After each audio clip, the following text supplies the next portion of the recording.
네, 오늘 12예언서 중에서 아홉 번째 스바냐서 오늘 함께 나누겠습니다.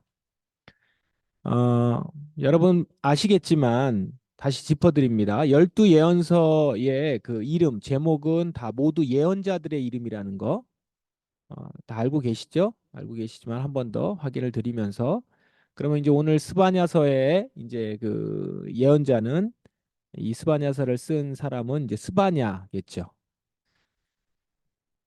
그럼 스바냐가 누구일까요?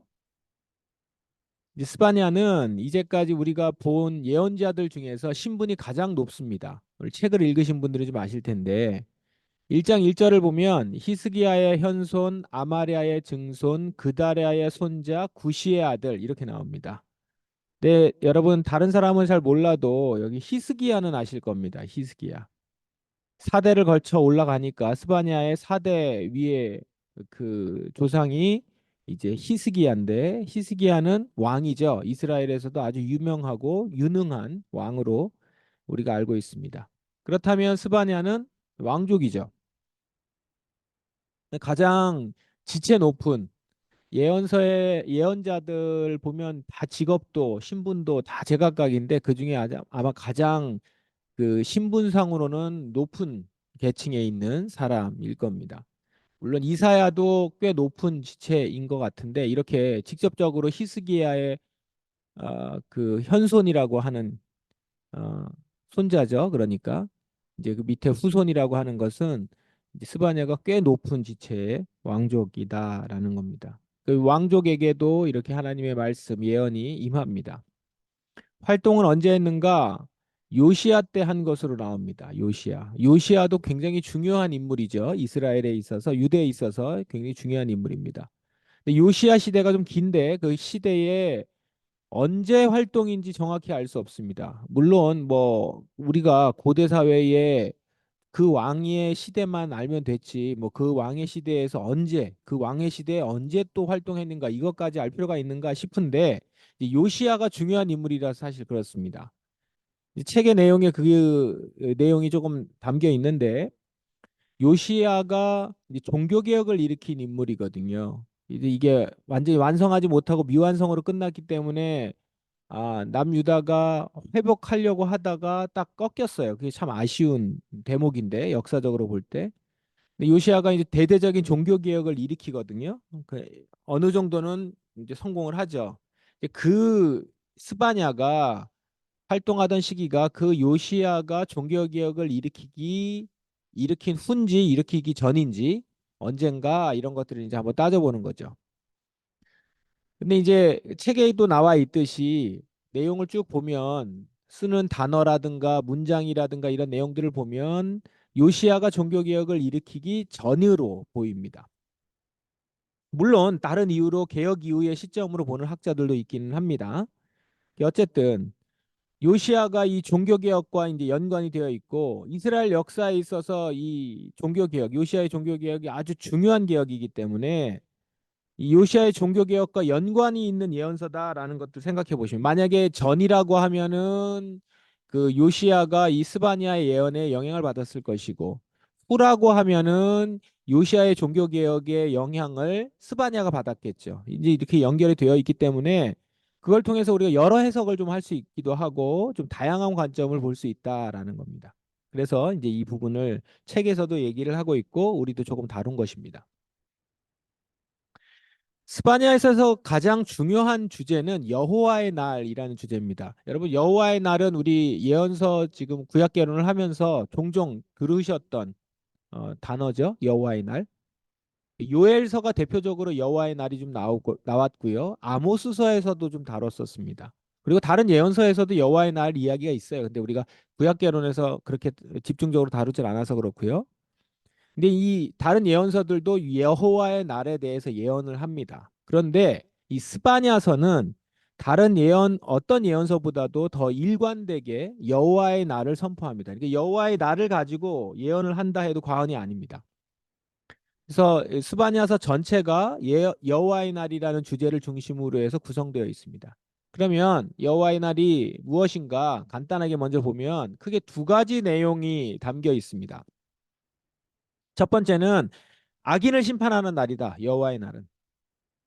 이런 내용이 있고요. 그리고 또 하나는 공의를 구하는 사람에게는 구원이 임하는 날이다. 그러니까 공의를 구하고 긍휼을 구하고 그런 이들에게. 근데 이제 긍휼보다는 공의가 많이 나와요. 공의를 구하고 의를 추구하는 자들에게는 그날은 여호와의 날은 구원이라는 것이죠. 그러니까 심판의 국면과 구원, 복의 구원, 국면, 구원의 국면이 같이 나와 있죠. 이 두 가지가 어떤 거는 심판이고 어떤 거는 구원이고 이게 아니라 그 여호와의 날이 임했을 때 누군가에게는 심판이 되고 누군가에게는 구원이 된다라고 하는 양면을 다 보여준다는 겁니다. 여호와의 날은 하나님의 형벌에 있어서나 칭찬에 있어서나 당신의 공평하심을 보여주는 날이다. 이렇게 아시면 되겠습니다. 스바냐서는 이 두 가지 국면을 가지고 이야기를 하는데 그 예언을 하는데 먼저는 유다에게 예언을 하고 동시에 그 다음에 열방에게 이 예언을 합니다. 여기서 열방은 특정한 한 곳이 아니라 유다 주변에 있는 여러 민족들입니다. 블레셋, 모암, 모압, 암몬, 그리고 구스, 아수르까지 여호와의 날이 이 민족들에게 이 열방에게 임할 것이다라는 겁니다. 그러면 스바나서 전체에서 여호와의 날을 중심으로 어떻게 구성되어 있는지를 우리가 잠깐 좀 보십시다. 먼저 여호와의 날이 모든 땅 위에 선포가 됩니다. 모든 땅 위에 선포가 된다. 그래서 그 스바냐서를 여러분 읽어보시면 3장밖에 안 되는데 스바냐서도 거기 보시면 여호와의 날이 모든 땅에 선포된다라고 하면서 이제 시작합니다. 그러니까 하나님께서는 세상에 있는 만연한 악을 깨끗이 쓸어버리겠다 이렇게 얘기를 하시거든요. 마치 노아 때 세상에 대해서 하나님께서 말씀하셨던 것과 비슷한 분위기입니다. 그러니까 모든 땅에 여호와의 날이 선포가 된다라는 겁니다. 대상이 온 세상이에요. 이 얘기는 심판이 그렇게 임한다라고 하는 의미도 있지만 먼저는 여호와가 온 세상의 하나님이시다라는 걸 전제하는 것이죠. 이제 그걸 같이 드러내고 계시하는 내용입니다. 그렇게 전체를 대상으로 해서 여호와의 날이 전해진 다음에 이제 포커스가 유다에게로 맞춰집니다. 유다라고 하는 것은 하나님의 백성이죠. 그러니까 하나님의 백성에게 여호와의 날이 우선적으로 임합니다. 여호와의 날, 이 여호와의 날이 임하는데 아까도 말씀드린 것처럼 먼저는 심판의 국면이 있다는 것이죠. 여호와의 날이 유다에 임했을 때 심판이 이루어집니다. 그럼 누가 심판의 대상이 되느냐? 바알과 몰렉 등 이방 신을 섬기는 자들. 그러니까 바알이나 몰렉은 유명한 이 가나안 땅의 가나안 지방의 신들이에요. 이방 신들인데 이 신들을 유다인들이 자꾸 섬기는 거예요. 그러니까 예배를 드리는 거죠, 여기에. 하나님을 버리지는 않아요. 근데 이 바알과 몰렉도 같이 섬기는 거죠. 이런 이들에게 여호와의 날이 심판이 임한다는 것이고. 우상으로 또 만들어내 가지고 그것을 예배해요. 그런 자들에게 이 종교적으로 그런 우상 숭배자들에게 심판이 있고요. 앞서 이제 스바냐 활동 기간이 요시아의 통치 기간과 기간 중에서 개혁 전에 이 스바냐 예언이 있었을 것이다. 그 가능성이 높다라고 말씀을 드렸잖아요. 그렇게 보자면 요시아의 종교 개혁에 스바냐 예언이 영향을 미쳤겠죠. 그래서 요시아의 종교 개혁에서 대대적으로 우상 숭배 일단 우상을 다 깨뜨리고 우상 숭배자들을 다 잡아가고 이 부분들을 다 없애려고 굉장히 크게 대대적으로 노력을 합니다. 그러니까 이 스바냐서에 나와 있는 내용을 만약에 스바냐서가 먼저 예언이 된 것이라면 이 내용을 요시야 왕과 그 궁에서 알고 있었겠죠. 영향을 미쳤을 것이다. 이렇게 이제 보는 겁니다. 그래서 여호와의 날 심판은 먼저 우상 숭배자들에게 임하고요. 그리고요. 또 다른 대상들이 심판을 받는데 누가 심판을 받냐면 권력자들입니다. 바로 상류층, 지배자층들이 심판을 받습니다. 네, 이들에 대해서 뭐라고 표현하냐면 포악과 거짓을 채운 자들이다. 이렇게 얘기합니다. 포악과 거짓을 채운 자들이다. 이 포악과 거짓을 채운다는 건 뭐냐면 억울한 자들의 부르짖는 소리와 울음소리를 만들어낸 자들. 그러니까 억울한 자들이 이제 부르짖거든요. 이 부르짖는다라고 하는 말은 그냥 도와주세요 정도가 아니라 극심한 그 폭력과 굉장한 그 괴로움을 받으면서 울부짖는 소리예요. 괴로움에 울부짖는 소리 있죠. 비명입니다. 그걸 부르짖는 소리라고 해요. 이게 째아크라는 단어인데 그런 소리가 들린다라는 거예요. 그 울음소리가 들린다. 이 소리를 누가 내게 하겠어요? 포악과 거짓을 채우는 이 상류층 지배자층들이 사람들에게 그런 울부짖음이 나게 한다라는 겁니다. 하나님이 이렇게 만든 자들을 심판하시겠다라고 지금 얘기하시는 겁니다.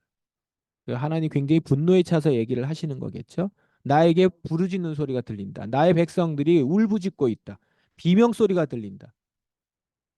그렇게 만든 자들이 누구냐? 지금 그러고 있는 겁니다. 자, 그런데요, 여러분, 여기서 한 가지가 더 있습니다. 여기서 중간에 보면 회개 내용이 나와요. 그러고선 구원에 대한 내용이 나오는데, 그걸 보면요, 이 예언이 심판이 본 목적이 아니에요. 이제 너희들 다 끝났으니까 심판할 것이다. 이게 아니고, 회개가 목적이라는 거예요. 그래서 공의와 겸손을 구하라. 그러면 이스라엘 너희들은 살 수 있다. 그러니까 우상숭배자들이나 권력자들도 거기에 포함이 돼요. 그러니까 회개가 아직은 가능한 상태라는 겁니다. 실질적으로 요시야 때 종교개혁이 일어나고 유다가 다시금 회복의 국면으로 잠시 접어들었었거든요. 이제 그런 회개의 기회가 아직은 있을 때라는 거죠. 그러니까 이렇게 지금 분을 내셔도 하나님이 참고 계시는 것이고 기회를 주고 계시는 것이다. 그 분위기가 스바냐서에는 있습니다.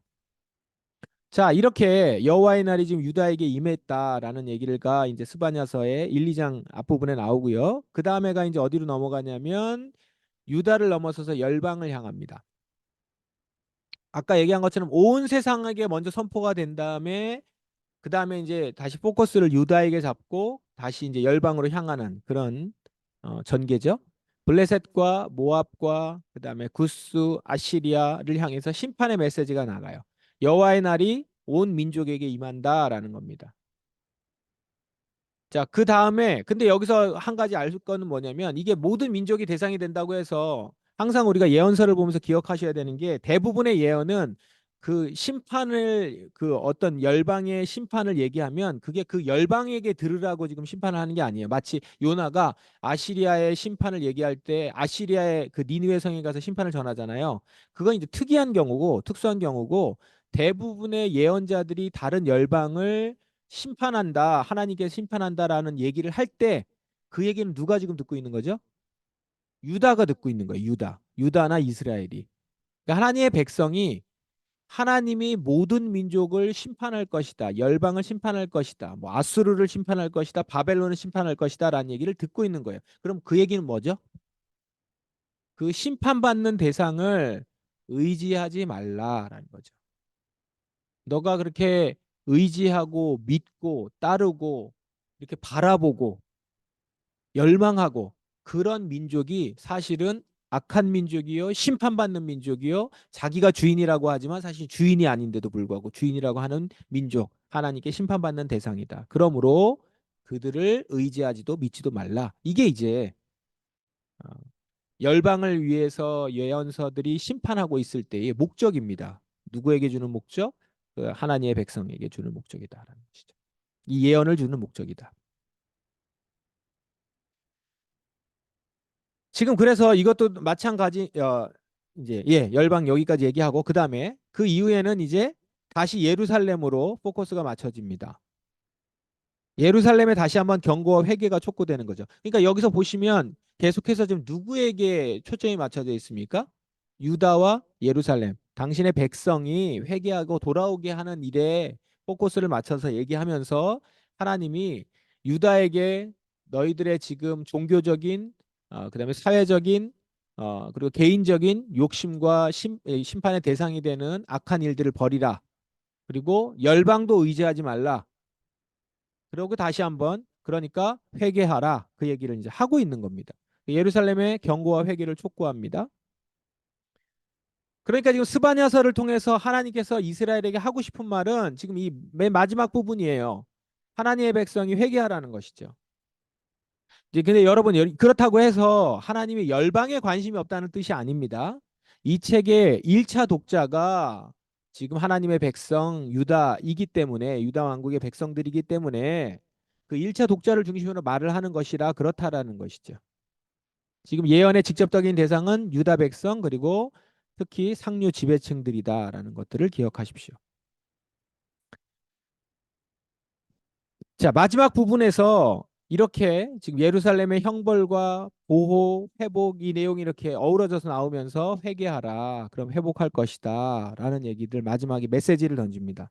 특별히 3장 뒷부분에 가면 이 심판 이후에 있게 될 온전한 예배와 그것을 염두에 두면서 하나님의 입에서 나오는 기쁨의 노래가 들려지거든요. 이게 이제 아주 유명한 노래죠. 우리도 잘 아는. 그래서 여러분 중에 아 이게 스바냐서구나 이제 이러면서 보게 될 이제 노래가 있죠. 오늘 뭐 책을 보시거나 성경을 보신 분들은 이제 아실 텐데 이 노래가 하나님이 당신의 백성들에게 하고 싶은 말이라는 거죠. 3장 17절. 너의 하나님 여호와가 너의 가운데 계시니 그는 구원을 베푸실 전능자이시라. 그가 너로 말미암아 기쁨을 이기지 못하시며 너를 잠잠히 사랑하시며 너로 말미암아 즐거이 부르며 기뻐하시리라. 하나님의 마음을 대언해서 지금 스바냐가 노래를 하고 있습니다. 이 노래가 사실 하나님이 당신의 백성들에게 하고 싶은 말이 아닌가 싶습니다.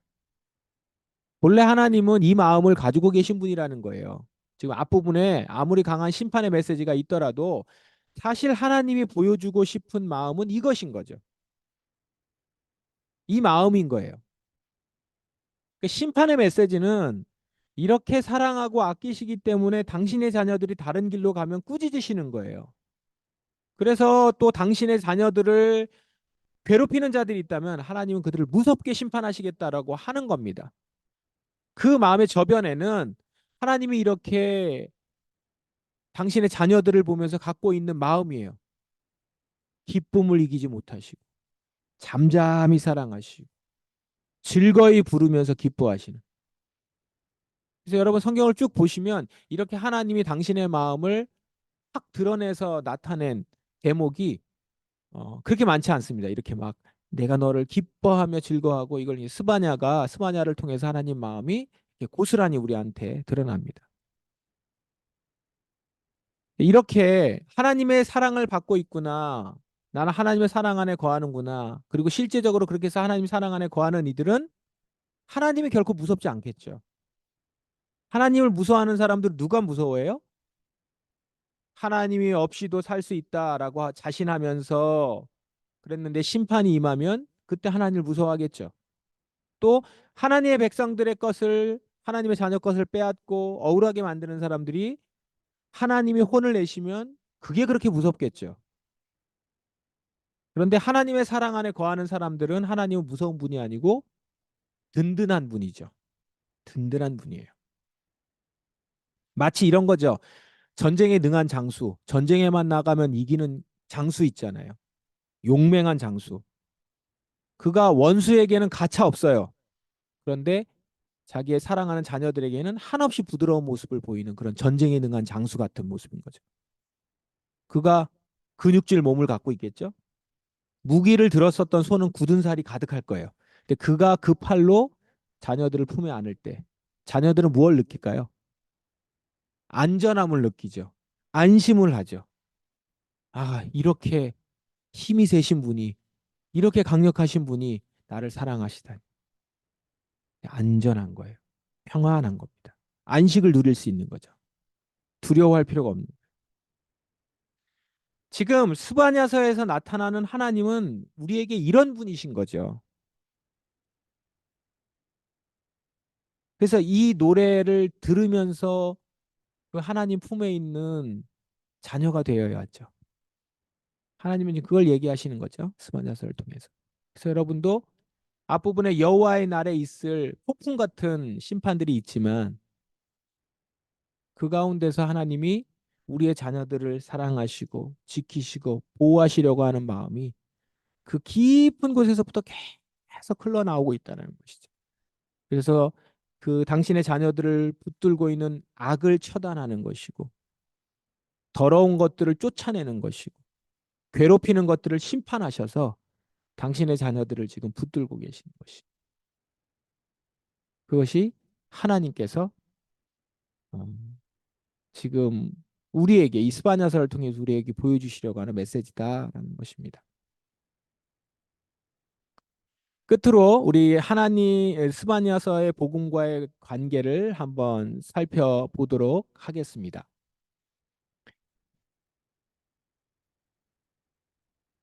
스바냐의 주제가 되는 여호와의 날은 신약에서는 그날 그리스도께서 재림하실 때의 날입니다.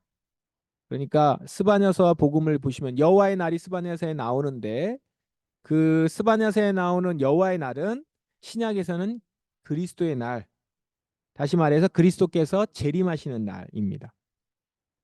그리스도의 날, 재림의 날, 다시 오실 영광의 날 이렇게 이제 표현이 돼 있죠.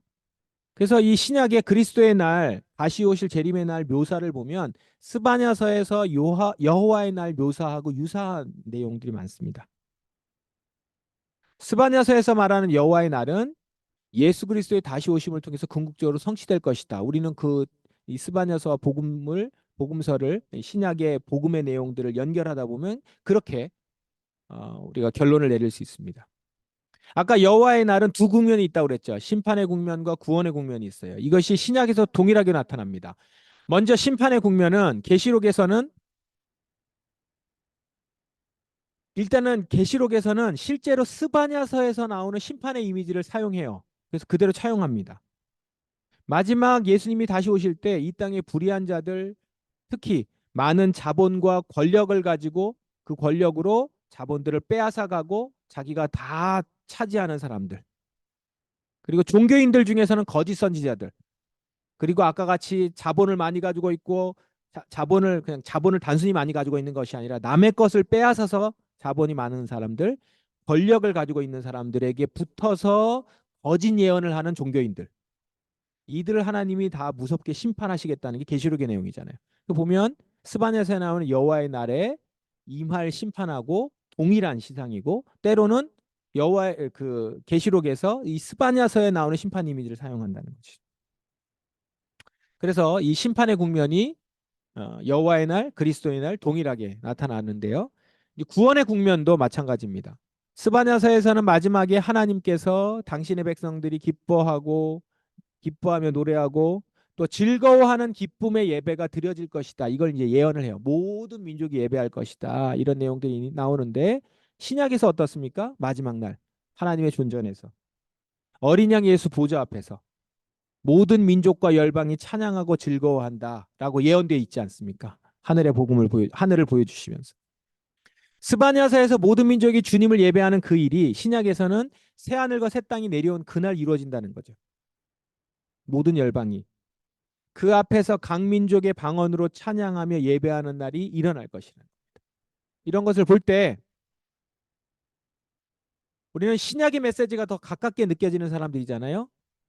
신약의 메시지를 보면서 우리는 마지막 날의 심판과 구원의 얘기를 알고 있는데 그걸 알고 있는 상에서 그 메시지가 단지 신약에서 처음 나오는 메시지가 아니라 오늘 구약 스바냐서를 보니까 이미 스바냐서에서부터 예언되어 있던 메시지라는 것을 보게 되는 거잖아요. 이렇게 두 개를 연결하면서 이것을 통해서 우리의 마지막 날은 갑작스럽게 생긴 것이 아니라 이미 예언되었고 약속되었고 지금 그 일을 위해서 계속 진행하고 있는 중이구나라는 것을 우리는 알 수 있는 거죠.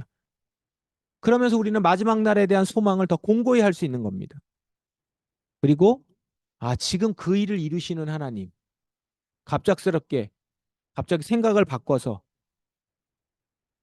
막 이렇게 진행하는 것이 아니라 계획된 것을 하나하나 이루어 가시는, 그리고 그 계획된 걸 이루어 가시는 것을 어느 누구도 막을 수 없는 전능하신 하나님, 그리고 신실하신 하나님임을 우리는 스바냐서를 보고 복음서를 같이 비교해서 보면서 확인할 수 있게 되는 것입니다. 이것은 예언서를 보면서 또 구약에 있는 내용들을 보면서 신약의 복음과 연결을 하다 보면 신실하신 하나님을 항상 발견하게 되죠. 그 역사 가운데서 일하시는 하나님을 발견하게 되고 그 역사 가운데 일하시는 하나님에게 우리의 인생을 같이 걸면서 동참하는 자들이 결국은 하나님의 영이 임하여 하나님과 동행하는 자이고 하나님의 성교에 참여하는 하나님의 백성이라는 것을 우리는 이 말씀을 통해서 이렇게 구약개론, 구약의 말씀, 신약의 말씀을 통해서 알 수 있는 것입니다. 이제 그걸 보여주고 알게 하는 것이 이제 구약개론의 좋은 점이죠. 그것을 우리가 같이 볼 수 있겠습니다. 자, 이상으로 오늘 스바냐서 개론을 마치겠습니다.